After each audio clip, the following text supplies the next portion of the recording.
हाय सांग मैंने जय जगन्नाथ देखिपे हैदराबाद गोटे घटना घटी जाइए बहुत दुखनीय घटना जहाँकि काली राति गोटे टिफिन सेंटर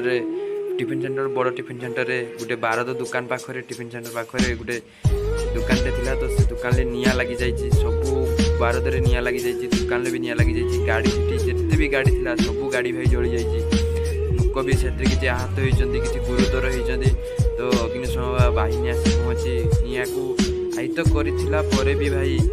बहुत लोकर बहुत क्षति हो जाए तो आपने देखिपे केमती कौन हो जाए राति भी लाइन भी कट कर दिया कहीं लाइन भी ना तो गाड़ी प्रबल